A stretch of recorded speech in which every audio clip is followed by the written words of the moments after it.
Chief John Anderson Eseimokumor FCA e better prier o we bada come abu torbena come Eseimokumor kemo kura demi ze mena silware no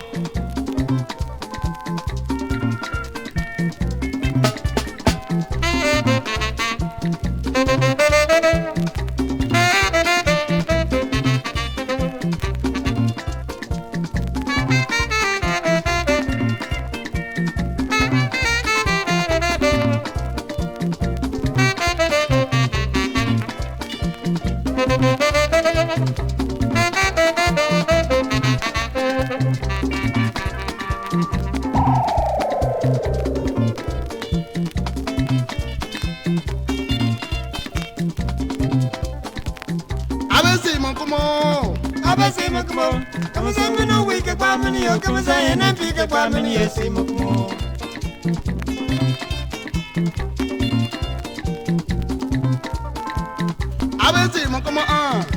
Eseimokumor, come say me no big kwa mini yo, come say na weak kwa mini Eseimokumor.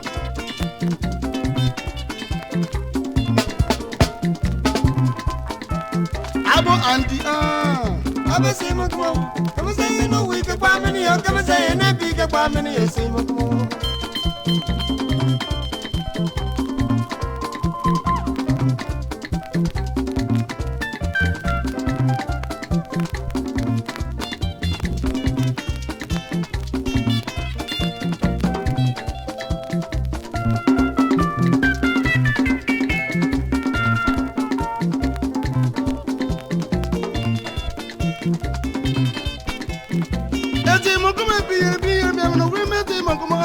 Eseimokumor waro ya do we Eseimokumor Eseimokumor ma ya do we Eseimokumor tamara bradwa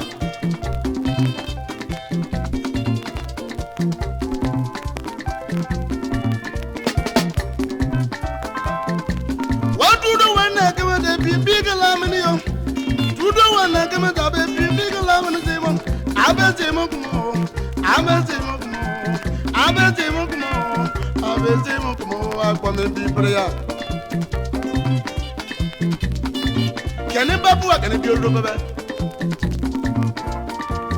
Chief John Anderson Eseimokumor, former factory accountant USC Nigeria Limited, Kaduna. Former administration and finance manager Nigerian Agricultural and Cooperative Bank Limited, Kaduna. Chartered accountant in private practice auditor. Chairman Niger Delta River Basin Development Authority, Port Harcourt. Chairman River State Community, Kaduna, 1975-81. Chairman Kaduna District Society or Chartered Accountant, 1978 to 1980.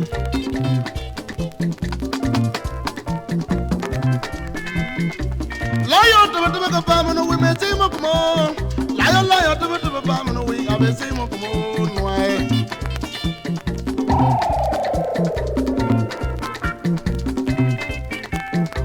Eseimokumor yemi banandona na fiebo fiekura. Eseimokumor yemi banandona na fiebo fiekura. Eseimokumor. Eyi baba no fiekura mni. Eseimokumor yat ma prodia. Memo we ba recommend. River State ma we go we. Salgamo we go we. Kemo we chief this year yama. Obaro mane ya to do went me be dey do get clear. FBA Gemeze or Paresa for me people. Chief M.A. Yebo or Baregile, a Amaya Dungami, Pulan Bele, okay, Brit woman. What a killer! And little Doro, come and see a deep woman. I got by. We papa me.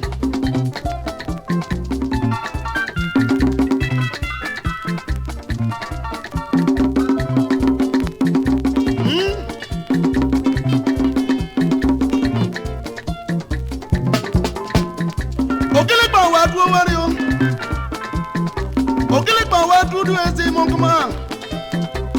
Andio.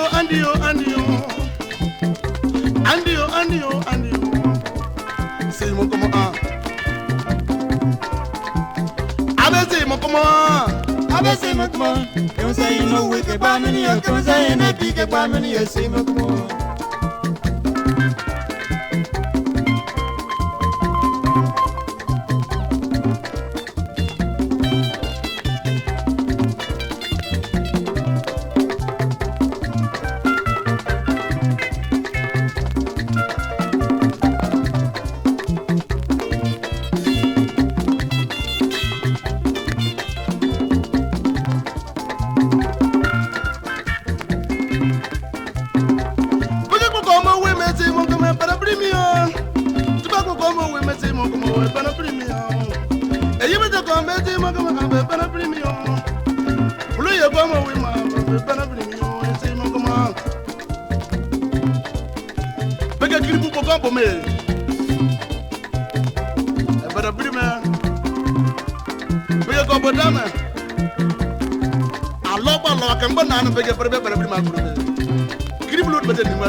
Eseimokumor.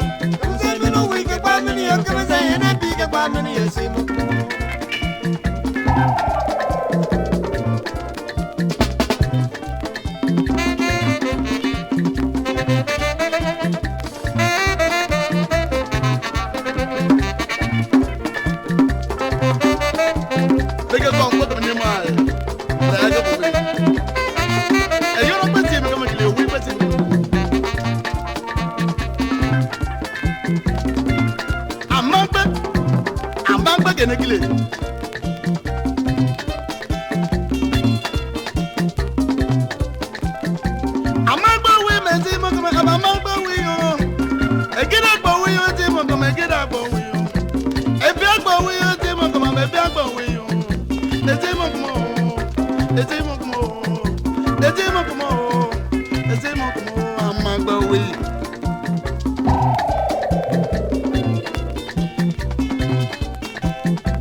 Eseimokumor.